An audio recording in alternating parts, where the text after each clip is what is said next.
안녕하십니까. 먼저 해외에서 우리 대한민국을 사랑하시고 또 대한민국을 살릴 정의와 진실의 정치 세력으로 우리 공화당을 또 사랑하시고 도와주시는 많은 애국 동포 분들에게 먼저 감사 인사를 드립니다. 여러분이 지난 월요일 날 임명식에 보셨겠지만 해외에 있는 많은 우리 애국 동포들도 우리 공화당의 특별 보좌관이나 또 여러 분야의 자문 또 고문으로 이렇게 임명이 되셔서 봉사해 주시고 계십니다. 독일에도 계시고요, 뭐 일본에도 계시고 하와이에서도 계시고 또 우리 나사의 로켓 과학자죠. 그분도 이번에 또 임명을 받으시게 되는데 해외에 있는 많은 우리 해외 동포들도 한국 국적이 없어도 특별 보좌관이라든지 해외 자문위원으로 얼마든지 도와주시고 봉사해 주실 수가 있습니다. 이 방송을 보시는 우리 해외 우리 애국 동포들께서도 서로 연락하셔서 이제 마지막 이 여야 양당 정치로 망가져가는 대한민국을 살릴 유일한 정통 보수 자유파 세력인 우리 공화당의 또 우리 조원진 당대표님을 위해서 많이 도와주시길 바랍니다. 또 이제 전국의 우리 애국 동포, 애국 국민 여러분, 이제 구정을 맞이하게 되는데 참 안타깝죠. 우리의 최고의 즐거운 가족과의 즐거운 명절이 돼야 되지만 정치가 희망을 주지 못하고 온갖 정쟁과 문제로 또 심란하고 또 외교가 문제면 반드시 국방안보에 문제가 생기고 국방안보에 문제가 생기면 당연히 경제에 위기가 닥칩니다. 거기다 이제 코로나 때문에 또 많이 어려우신데 정말 이번 추석에도 그러나 우리 국민들 소망을 잃지 말고 저희 우리 공화당이 정의와 진실에 투쟁을 하면서 국제 외교에 있어서 또 국방안보에 있어서 경제에 있어서 역사적으로 좋은 전통을 이어가서 좋은 정책으로 반드시 우리 국민들에게 소망을 주고 마지막 우리의 그 굳건한 외교력과 또 막강한 군사력과 또 우리의 풍부한 경제력과 또 우리 찬란한 문화력을 가지고 북한 동포들까지도 저희가 반드시 해방을 하고 자유통일을 이뤄서 우리 청년 세대들이 통일 한국의 주역이 될 수 있도록 그 통일 과정에 우리 청년들이 많은 좋은 역할을 감당해서 그분의 일자리뿐만 아니라 자신의 은사를 발휘해서 우리 통일 대한민국을 세계적인 나라로 만드는 데 기여할 수 있도록 저희가 노력하겠습니다. 우리 국민 여러분 소망을 잃지 말고 새해 복 많이 받으시길 바랍니다. 우리 당원 동지들이 지금 현수막 개첩을 하면서 다 이게 자원봉사로 하시면서 하시죠. 이 겨울에도 또 구정인사로 준비하는 우리 당원 동지들에게도 힘내시라고 말씀을 드립니다. 자, 매주 목요일마다 또 금요일마다 진행하는 이 시간은 첫 번째는 이제 조원진 당대표의 한 주간 동안의 여러 가지 주요 발언을 리뷰하는 정치 삼국지로 진행을 하고요. 그 다음에는 이제 역사 특강으로 지금 박정희 대통령 특집으로 오늘이 이제 8번째 시간이 되겠습니다. 그래서 여러분 잠시 전에 보신 영상 제가 공카에 퀴즈로 냈죠. 거기에 이제 제5사단장 박정희 준장을 찾아보라고 하는 그러한 퀴즈를 냈는데 그래서 두 번째 시간 2부에는 특별히 박정희 준장이 이제 소장이 되어서 또 소장으로서의 중요한 역사적인 사건들을 우리가 다루고자 합니다. 자, 그럼 먼저 전치 삼국지 첫 번째 카드를 보여드리면서 한번 같이 설명을 좀 해드리도록 하겠습니다. 자, 이제 점점 조원진 대표님께서 YTN, 스픽스 또 이번 금요일 내일이죠. 신장시계, MBC 뉴스 하이킥 등등 이제 많은 방송에 출연하게 됩니다. 그런데 특히 정치 방송은 이 사회자가 대담자에게 좋은 질문을 하고 그러면 이제 대담자가 그 질문에 대해서 자신의 소신과 견해를 이렇게 말하면 그러면 이제 국민들이 시청자들이 그걸 듣고 판단합니다. 그래서 결국에 국민들이 그것을 판단해서 표로서 심판하는 것이 정치입니다. 이게 정치의 가장 기본 원리죠. 그런 의미에서 뉴스킹의 그 박지훈 변호사가 제일 그 대담을 잘하는 것 같아요. 본인이 좋은 질문을 하고 조원지 대표님의 말씀을 잘 경청하고 하기 때문에 아주 좋은 대담이 된 것 같아요. 스픽스도 좋은 방송이긴 하지만 이 김종호 박사님이 또 아주 성향이 좌파다 보니까 의견이 틀릴 때는 이런 의견이 있는데 이런 의견에 대해서는 어떻게 생각하십니까? 이렇게 나가야 되거든요. 그런데 자기의 의견을 하고 또 조원지 대표님의 의견에 대해서 특별히 윤석열 정부에 대해서 어떤 좋은 조언을 하면 과연 듣겠냐 하는 식으로 이제 말을 잘라버림으로 해서 좀 매끄러우지 못한 부분이 참 아쉽습니다. 그래서 만약에 대담자와 전혀 다른 견해가 있다고 한다면은 이런 견해가 있는데 이런 견해에 대해서는 어떻게 생각하십니까? 하고 질문해서 이끌어가는 것이 좋은 정치 토크 방송인데 그런 점에서 좀 아쉽고요. 앞으로 그러나 이제 좀 더 좋아지라고 봅니다. 어쨌든지 간에 조원진 대표님께서 이렇게 방송에 나가서 여야 양당을 물어나고 국제 또 외교, 국방안보, 정치, 경제, 또 개혁, 노동 문제 전반에 걸쳐서 원고 없이 좋은 대담을 해주시는 것에 대해서 너무 감사를 드리고 우리 당원 동지들도 이런 자부심을 가지고 좋은 방송의 그 영상들을 또 쇼츠 영상들을 많이 배포해 주시면 아주 우리 국민들에게 추석 밥상에 좋은 진수성찬을 드리는 것이라고 생각을 합니다. 자, 그다음에 두 번째로 여러분 제가 이 언론과 정치와의 비유를 했는데 자유민주주의가 시작된 게 미국이잖아요. 그래서 미국을 대의자유민주주의라고 합니다. 여러분 아시는 대로 미국이 독립전쟁에 승리를 하고 약 10년에 걸쳐서 계속 대륙회의를 해서 계속 토론하고 그리고 토론한 것에 대해서는 비밀 투표를 하고 그리고 결정된 것에 대해서는 이 대표자들이 서명을 해서 그래서 미국의 오늘날 헌법을 만들었습니다. 즉 무슨 얘기냐? 모든 대표자들이 자유로운 토론을 하고 그리고 합의를 거쳐서 결국에 만장일치라든지 아니면 다수결에 의해서 결정한 이 방법이 대의자유민주주의의 핵심이라는 것입니다. 그래서 마지막에 이제 미국의 헌법을 논란이 많았죠. 각 주마다의 독특한 이권이 있고 또 의견이 있고 하기 때문에 그런데 마지막에 이제 결정된 게 코네티컷 컴프로마이즈, 코네티컷 타협안이라고 해서 이것이 미국의 헌법이 됐습니다. 미국에는 50개 주가 있죠. 50개 주마다 다 별명이 있습니다.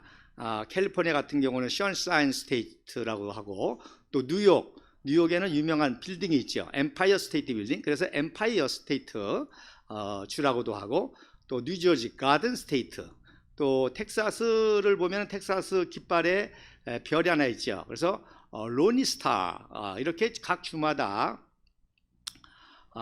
주의 별명이 있는데 그래서 이 코네티컷 주의 그 별명이 뭐냐? 컨스티튜션 스테이트입니다. 즉 헌법주라는 거예요. 왜? 그 코네티컷 주의 주법을 근거로 해서 미국의 헌법이 만들어졌기 때문에 그리고 그걸 기초로 해서 헌법이 만들어졌기 때문에 이제 코네티컷 컴프로마이즈라고 하고 또 그래서 코네티컷 주는 별명이 컨스티튜션, 헌법주라고 하는 별명을 가지게 되는 것입니다. 그래서 정치란 뭐냐? 이렇게 국민의 대표들이 국회의원들이 또 선출이 돼서 이런 대화와 토론을 통해서 타협을 통해서 결정하고 그 결정한 것에 대해서는 모두가 승복해 나가는 그것이 자유주의 기본인데 이게 깨졌잖아요. 이게 언론 선동, 거짓 언론 선동으로 해서 다 거짓말로 언론이 선동하고 광장에서 10만 명 모인 거를 280만 명이 모였다고 해서 대통령을 탄핵하고 그리고 또 사법부도 거기에 가담해서 입법, 사법, 행정이 다 무너졌고요. 또 현대는 그래서 이 정치를 국민들에게 중계하는 언론 방송의 힘이 커지기 때문에 언론을 제4권이라고 그러지 않습니까? 그래서 사건 분립이 원칙이 있는데 이 사건이 오히려 3권을 다 조정해가지고 선동해가지고 입법, 사법, 행정이 다 무너진 이런 아주 총체적인 위기가 왔다는 것입니다. 그래서 이거를 우리가 회복을 해야 되고, 그런 의미에서 우리 조원진 대표님이 각 방송에 나가서 이러한 진지한 토론을 또 대화를 하시는 것이 국민들의 소망이 되고, 우리에게는 바로 정의와 진실을 말하기 때문에 거짓 언론 방송들이 회피를 합니다. 여야 할 거 없이. 그러니까 우리는 아스팔트에 나가서 이 정의와 진리를 외쳤던 것이죠. 우리는 사실 투쟁한 것이 아니라, 아스팔트 투쟁한 것이라, 아스팔트에서 연설을 통해서, 국민들을 통해서, 유튜브를 통해서 사실 이러한 정의와 진실, 대의민주주의, 우리 국민들의 생각과 정의의 진실의 이야기를 우리가 한 것이죠. 자, 그럼 이제 본격적으로 여러 가지 이제 주제가 많이 있는데, 이제 첫 번째 주제가 여러분 외교 참사입니다. 자, 그래서 그 다음 사진 보여주시면 이제 여러분 아시는 대로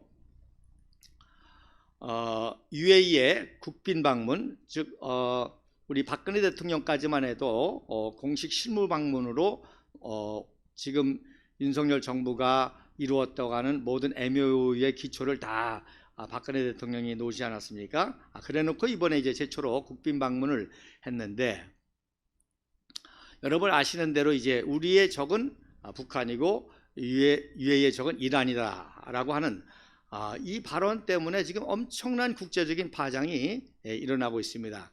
제가 보기에는요, 이거는 하나의 한마디로 무식한 해프닝입니다.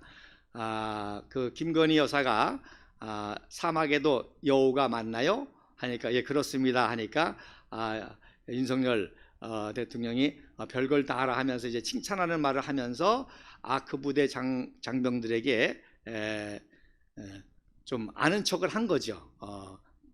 우리의 주적은 북한이다. 그리고 UAE와는 군사협력 관계다. 그러면서 전혀 생각도 못한 그냥 자기의 얄팍한 지식을 드러내는 것 같이 이란의 적은 UAE의 적은 이란이고 북한의 적은 우리의 적은 북한이다라고 하는 그런 이제 전혀 생각지도 못한 그런 발언을 했습니다. 여러분 아시는 대로 문재인 정권에서도 수많은 외교 참사가 있었지만, 문재인은요 그래도 비서실장도 하고 이 국제 외교 관계를 어느 정도 알기 때문에 여러분 아시는 것처럼 왕따를 당할지언정 조심하잖아요. 아무 소리 안 하고 그냥 보리뭉댕이처럼 있잖아요. 그리고 철저히 뭡니까? A4를 사용하지 않습니까? A4를.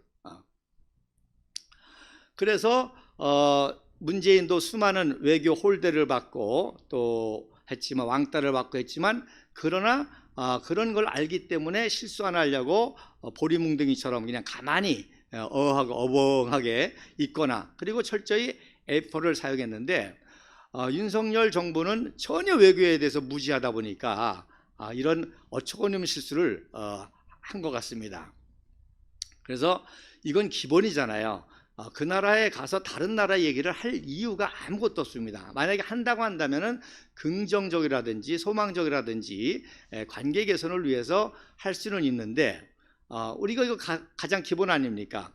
친구의 적은 나의 적도 될 수 있는 거예요. 그러니까 친구 UAE의 적을 언급했다는 것은 그 적이 나의 적이 될 수도 있는, 그리고 UAE는 이란은 우리가 아시는 대로 정통적인 우호 국가 중에 하나 있지 않습니까? 테헤란으로가 뭡니까? 박정희 대통령 때 경부고속도로를 놓으면서 강남이 개발되면서 IT 투자를 위해서 이란이 들어오고, 그래서 팔레비 정권 때는 굉장히 친했던 관계로 이란의 수상이 방문했기 때문에 거리 자체가 테헤란로입니다. 그래서 이거는 이제 하나의 아주 전형적인 좀 잘난 척하는 무식의 해프닝인데, 더 문제가 되는 것은 이거를 전문가라는 사람들이 싸고 돈다는 거예요. 실드를 치려고 한다는 겁니다. 그것이 좀 안타까운 거죠. 그래서 정진석 비대위원장뿐만 아니라 그래서 지금 정치 이게 문제라는 겁니다. 그 여야 양당이 첨예하게 대립하다 보니까 다 내 편은 변호하려고 그러고 상대방은 어떻게 해서든지 비난하려고 하다 보니까 정의와 진실이 무너진 거예요. 실수는 실수했다라고 하면 그만이잖아요. 그리고 또 조심하겠다. 또 이런 분을 간과하지 못했다. 하면서 얼마든지 해명할 수 있고 해야 되는데 이거를 또 무슨 또 이란이 어쩌니 저쩌니 고도의 전략이니 이러면서 실드를 치고 또 비판하는 쪽에서는 뭐 이란과 이제 전쟁이 날 것과 같이 그렇게 몰아붙이면서 압박하고는 이 정쟁이 되는 것이 정말로 너무나 안타깝다는 거예요. 아주 박진 외교 장관이 굉장히 지금 머리 아플 겁니다. 그러면 결국 참모로서 이걸 지혜롭게 해결해 나가야죠. 그런 면에 좀 아쉽고 또 우리나라의 외교 전문가들이 많이 있지 않습니까? 근데 그 외교 전문가들이 정확한 진단을 해주지 못하고 좌파 외교관들은 비난으로 우파 외교관들은 실드를 치려고 하는 아주 유치한 이런 정치를 하기 때문에 정말 국민이 답답한 거죠. 자, 그 다음에 두 번째 주제는 이제 여러분 아시는 대로 이제 여당의 당대표 선거로 인해서 굉장히 혼란하지 않습니까? 재미난 것은 우리 조원진 대표님께서 말씀하신 것처럼 이 인과응보, 인생의 진리기도 하고 역사의 진리기도 하고 정치의 진리기도 한데 탄핵 6년 만에 이러한 진리가 선명하게 드러나고 있습니다. 탄핵의 주동에 앞장섰던 정말 탄핵의 여우라고 할 수 있는 이 나경원 의원이 그리고 한때는 탄핵의 동지였던 권성동 의원과 첨예하게 대립하고 오늘도 뉴스를 보니까 이제 홍준표까지도 가담을 해서 사면 초과와 같이 인신공격을 당하는 그러한 입장이 됐습니다. 장제원 의원도 이제 또 곧 자기가 말한 대로 행한 대로 받게 되겠죠. 그래서 정말 박근혜 대통령께서 훌륭하신 게 그 모든 거짓과 수치와 수모에도 불구하고 딱 한마디 하셨지 않습니까? 시간이 걸려도 진실은 드러난다. 지금 그런 단계에 오기 시작한 것 같습니다. 그래서 그때 거짓말했던 사람들이 이제 서로 비난하고 또 서로 헐뜯고 이제 적이 되는 친구가 원수가 되는 작당하고 모의하고 했던 자들이 되는 그러한 현실을 우리가 보고 있습니다. 이번 기회에 정말 이런 정치인들이 깨닫고 박근혜 대통령의 탄핵에 사죄하고 진실하게 사죄하고 새롭게 변화되는 그런 모습이 있으면 국민들에게 소망을 줄 수 있을 것 같습니다. 자, 그 다음에 세 번째 주제는 더 큰 문제죠. 세 번째 사진 한번 주세요. 예. 자, 뭡니까? 윤석열 정부의 핵 보유 발언입니다. 이건요 엄청난 실수를 한 겁니다. 나름대로는 무인기 기습 남침에 뚫려가지고 국민들이 불안해하니까 그 불안을 희석시키기 위한 국내용으로 특별히 이제 국내의 보수 우파, 강경 보수 우파를 달래려고 하는 그런 멘트로 핵 보유 얘기를 한 것 같아요. 이것도 전혀 역사라든지 그 국제 정세를 전혀 모르는 그런 발언이죠. 그래서 사실 무인기 기습 남침은 문재인 김정은 정권의 9.11 군사합의라든지 그런 거의 결과입니다. 그러나 어쨌든 그런 현실이 닥쳤을 때에 그것을 잘 대처하기보다는 이렇게 국민의 불안을 희석시키려고 엉뚱당칭하는 핵 보유 발언을 한 것이 이게 지금 심각한 문제입니다. 여러분, 핵보다도 더 중요한 것은 한미동맹입니다. 한미동맹만 확고하면 북한의 핵 문제뿐만 아니라 뭐 중국의 문제, 일본의 문제, 또 러시아의 문제 모든 문제를 해결할 수 있는 핵심 키워드가 한미동맹입니다.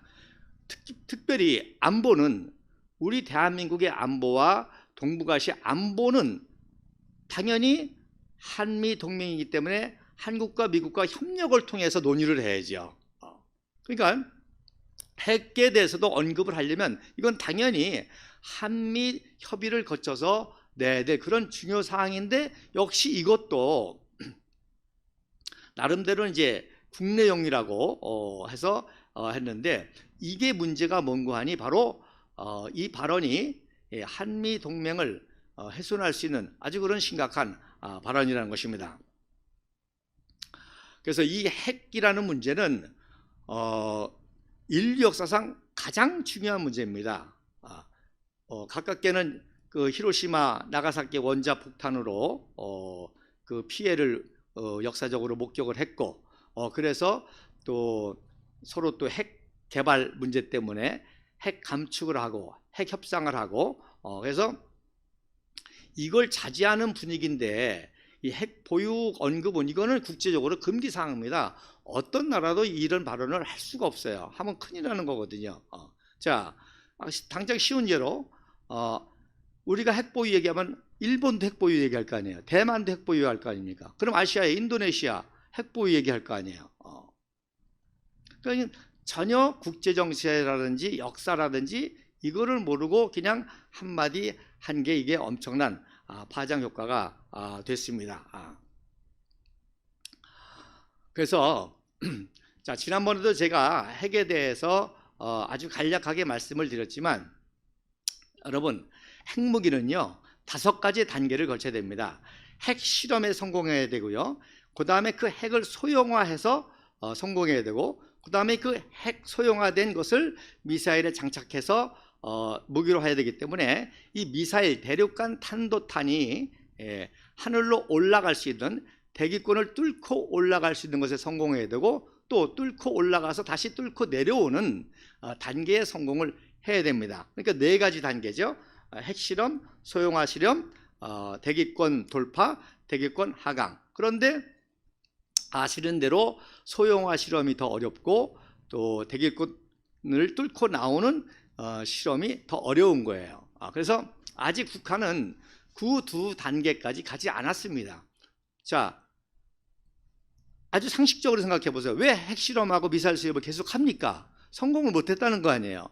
성공을 했으면 실험할 필요가 없지 않습니까? 그러니까 소형화도 아직 성공을 못하고 대기권에서 빠져나오는 것도 성공을 못했습니다. 그 다음에 그것이 2가지가 다 성공했을 때 2가지를 결합해서 또 실험을 해야 됩니다. 자, 무기라는 게 만들었다고 바로 사용하는 게 아니잖아요. 만들어서 몇 번에 걸쳐서 성공을 해야 무기가 되는 겁니다. 그러니까 소형화에 성공한 것과 미사일 성공한 것을 결합해서 그래서 또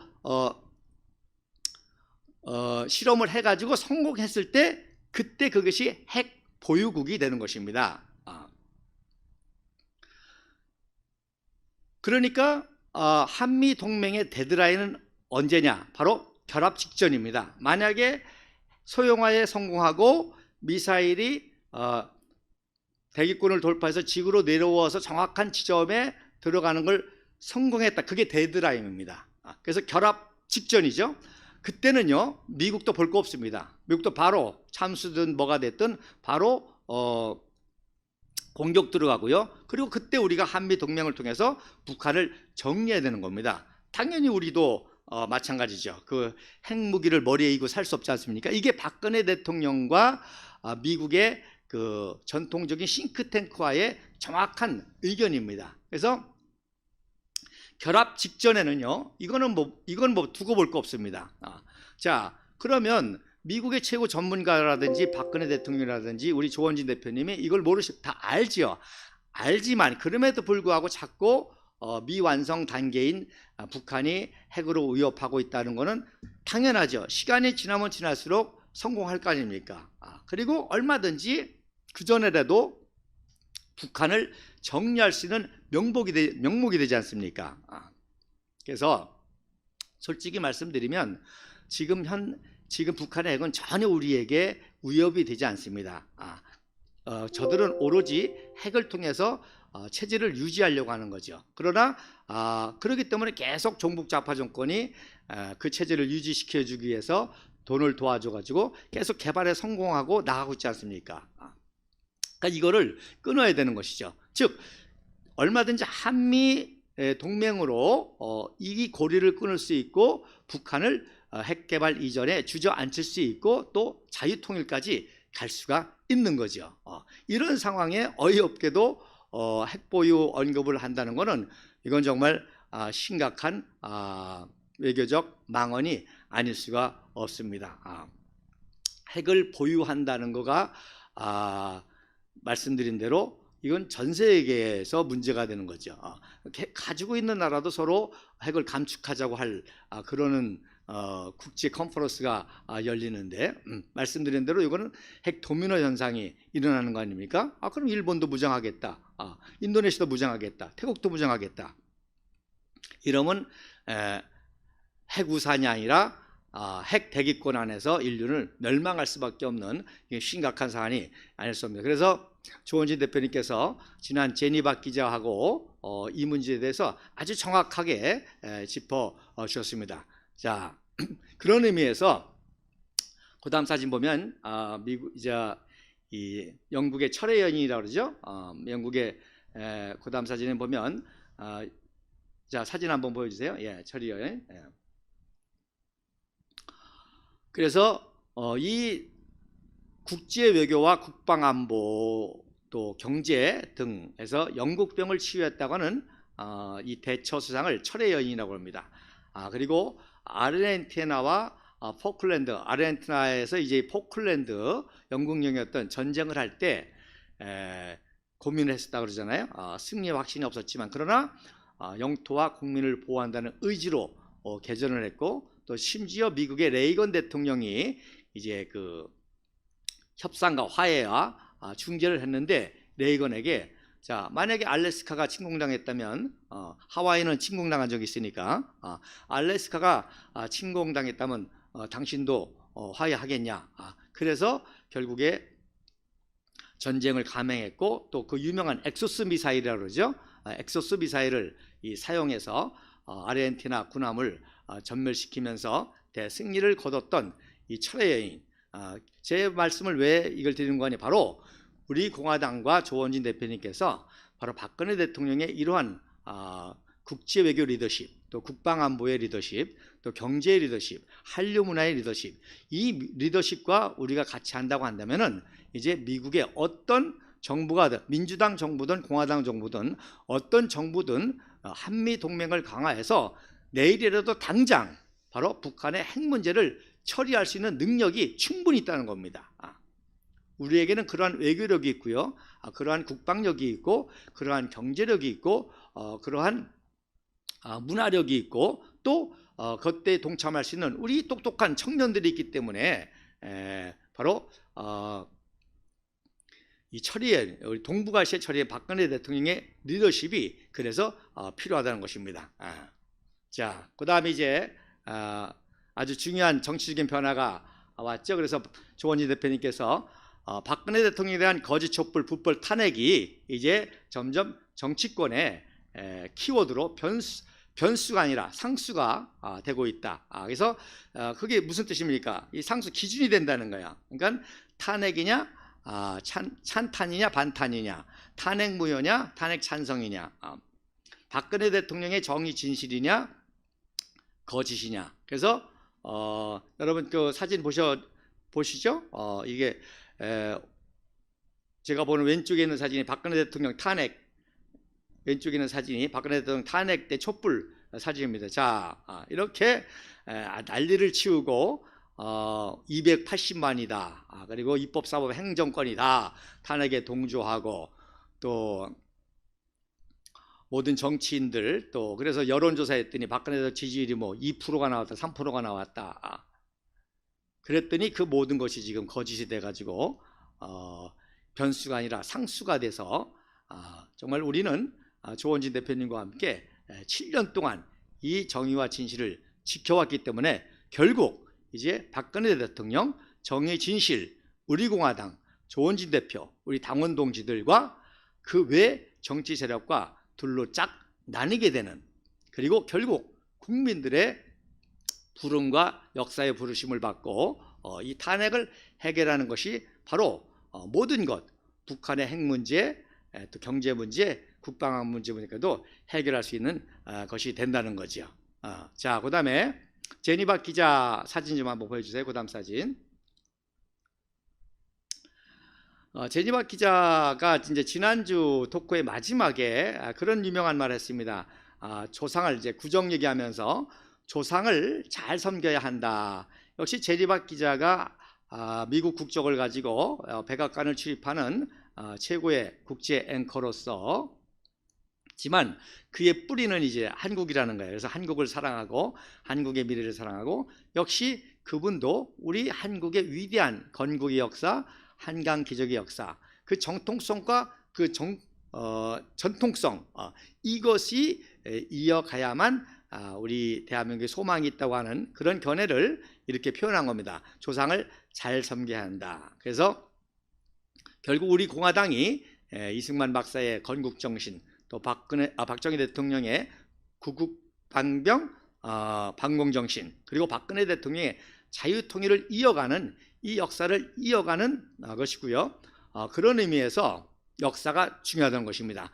조상이 중요한 것처럼 우리의 뿌리가 중요한 것처럼 우리의 역사가 얼마나 위대하고 찬란한 역사인데 그 역사를 종북좌파가 다 왜곡시켜가지고 무슨 민주화니 또 친일파니 또 군부 독재니 군사 독재니 이런 것 투쟁을 통해 가지고 정권까지 잡았고 또 탄핵까지 했지 않습니까? 그렇기 때문에 이 역사를 바로잡는 것이 그래서 중요하다는 겁니다. 자, 그래서 어제 사건이 있었죠. 그 다음 사진 보여주시면 어저께 캄보디아에서 간첩을 접선했다고 해서 민노총 사무실을 압수수색했습니다. 재미난 거는 이 종북좌파 언론의 유명한 5가지가 한겨레, 오마이, 노컷, 경향신문 그리고 민중의 소리입니다. 근데 그 경향신문 12층, 16층이 민노총 사무실이라는 거예요. 거기서 압수수색을 했는데 이 한상지라고 하는 대변인이 인터뷰를 하면서 뜬금없이요 한참 규탄하다가 지금 역사를 왜곡하고 있다라고 하는 그런 발언을 했어요. 자, 이게 무슨 뜻이냐? 자, 역사는 뿌리기 때문에 뿌리가 잘못되면 모든 줄기와 가지와 열매가 잘못될 수밖에 없습니다. 그래서 무슨 얘기냐? 이 종북좌파가 이렇게 활동하고 민노총이 이렇게 활동하는 건 다 잘못된 역사를 뿌리를 둔 거거든요. 그래서 뭐 재벌, 미국 식민지화, 미국 제국주의 식민지, 재벌, 또 고도 성장을 우리의 고도 성장을 재벌 위주의 성장, 노동자 착취 이런 걸 통해서 민노총까지 조직해서 정치 세력화됐기 때문에 그 역사의 진실을 드러나게 될 때 이 모든 세력은 무너지게 되는 거예요. 제가 역사 토크를 하면서 말씀을 드리지 않습니까? 북한에는 단 하나의 진실이 있다. 뭐예요? 모든 게 거짓이다. 그래서 김일성, 김정일, 김정은 북한의 모든 역사는 다 100% 조작 역사입니다. 그리고 그 조작 역사와 또 영향을 받아가지고 남쪽에서도 그 역사 영향을 받았지 않습니까? 자, 문재인이가 뭐 북카페를 연다고 하면서 또 뭐 페이스북에다가 또 아주 서재에서 사진을 찍으면서 소개한 책이 전환기 시대 이영희의 전환기 시대의 해방사 뭐 역사라는 그 책을 얘기했더라고요. 여러분 그 책은 종북좌파의 거짓 역사라는 것이 이미 다 판명이 됐습니다. 그리고 제가 그 박정희 소장 그 혁명했을 때 선글라스 얘기를 했잖아요. 그 선글라스를 이영희가 그때 이제는 기자였었거든요. 기자로 미국 케네디 방문 때 수행까지 했습니다. 그래서 그 진실은 박정희 장군께서 이 책을 많이 보시고 특별히 차트라든지 글씨라든지 숫자를 많이 보기 때문에 눈이 충혈되십니다. 그래서 눈이 충혈돼 가지고 선글라스를 쓰신 거예요. 그리고 당연히 미국의 국가 정상을 만드니까 케네디하고도 협의를 해서 좀 옅은 색의 선글라스를 썼죠. 그랬는데 그거를 이영희가 뭐라고 왜곡했습니까? 뭐 혁명의 그 컴플렉스를 숨기기 위한 거다. 자기 야심을 위한 그걸 만들어내는 게 이영희입니다. 그 역사책이 해방 전후사 인식이라는 역사책입니다. 그리고 그 역사책에 또 미국의 유명한 좌파 역사인 브루스 커밍스의 그 얘기를 많이 인용했거든요. 브루스 커밍스는 나중에 미국 학자는 정직합니다. 자기가 논리를 폈대도 나중에 다른 자료를 통해서 진실이 나타나면 얼마든지 자기의 잘못을 인정하고 새로운 학설을 받아줍니다. 그래서 브루스 커밍스라는 사람이 유명한 뭐 남침설, 북침설, 또 북침유도설 이런 거를 냈던 사람이거든요. 그래서 그 논리를 가지고 이영희가 책을 썼는데 소련이 무너지면서 소련의 비밀 자료들이 다 나오면서 그것이 다 거짓이었다니 판명이 되고 브루스 커밍스가 제일 먼저, 그 부인은 한국 사람입니다, 제일 먼저 커밍아웃을 했습니다. 내 이론이 잘못됐다.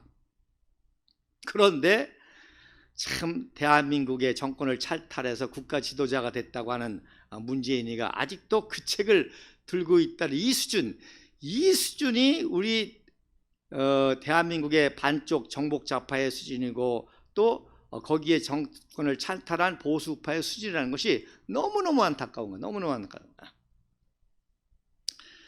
거예요. 그래서 오죽하면은 저 같은 사람이 나와서 조원진 대표님을 도와오면서 이 위대한 대한민국의 역사를 회복하고 대한민국의 미래를 회복하고자 이렇게 나오지 않았습니까? 자, 그래서 반드시 우리가 승리할 것입니다. 자, 그 다음 사진 보여주면 이게 자 영국이 식민지였던 미국이 그 처음에는 이제 13개 그 주가 결성해 가지고 독립전쟁을 하지 않습니까? 그래서 약 6년간의 독립전쟁을 통해서 이 식민지 백성들이니까 뭐 군대를 알아요, 뭘 알아요. 근데 독립전쟁을 하게 되니까 이제 민병대들이 처음으로 총을 만져보고 훈련을 받고 해서 군대를 조직해 가지고 해가 지지 않는 나라 대영제국, 저 영국에서부터 저 파푸아뉴기니아까지 태평양까지 전 세계의 3분의 1을 식민 지배하던 영국의 별명이 영원히 해가 지지 않은 대영제국 아니었습니까? 그렇게 지배했던 막강한 영국의 해군력과 육군 정규군을 싸워서 이겼거든요. 그래서 결국 항복을 받아냈습니다. 근데 그 항복식 때 당연히 뭐 민병대니까 제대로 된 의장대라든지 뭐 군악대가 있겠습니까? 그래서 오히려 항복하는 영국의 의장대가 이제 연주를 했는데 무슨 곡을 연주했느냐? 1645년에 미국의 명예혁명 노래를 연주했는데 그 노래 제목이 재밌게도 The World Turned Upside Down, 세상이 뒤집혔다. 영국도 전통적인 왕정국가에서 명예혁명을 통해서 최초의 의회민주주의라는 것이 생기면서 자유민주주의 최초의 시초가 영국의 명예혁명 아닙니까? 그러면서 영국이 뒤집어지면서 결국 대영제국에까지 이르지 않았습니까? 그때 노래 제목이 이거였는데 이걸 연주했다는 거예요. 그래서 그 코넬리스가 너무 수치스럽고 창피하니까 병을 핑계로 해서 항복식에 직접 참여를 안 했지만 이 민초가 대영제국 정규군을 이긴 이 사건을 통해서 앞으로 또 한번 역사가 뒤바뀔 것이다. 명예혁명을 통해서 역사가 뒤바뀌었듯이 이 식민지 독립전쟁의 승리, 미국의 탄생이 역사를 뒤바꿀 것이다. 그렇게 됐잖아요 지금. 그 미국이 지금 전 세계를 모든 면에서 압도하고 있지 않습니까? 그래서 뒤집었다는 거 아니에요. 그래서 우리 당원 동지들이 7년 동안 힘들고 어렵지만 여러분 확신을 가지시기 바랍니다. 우리 공화당과 조원진 당대표님 그리고 박근혜 대통령 건강 회복하시면 우리가 이걸 뒤집을 겁니다. 반드시 뒤집을 겁니다. 그래서 그 다음 사진이 보시면 여러분 아시는 대로 2017년 8월 30일 날 역사상 최초로 아마 정당사 세계 정당사와 정치사 최초로 민초정당이 됐지 않았습니까? 대한애국당이 창당이 됐습니다. 그래서 왼쪽 사진이 그 대한애국당 깃발이 보이지 않습니까? 그리고 초대 사무총장 정명 그리고 또 공동대표이신 허평환 장관님, 조원진 대표님 그리고 우리가 항상 이 탄핵의 진실, 역사의 진실 또 이승만 박사, 박정희 대통령 이어가는 자유통일 완성하는 박근혜 대통령 항상 우리가 이렇게 모시고 투쟁을 해왔습니다. 그러다가 이제 2019년 6월 24일 날 박근혜 대통령께서 옥중에서 우리공화당 당명을 주셨죠.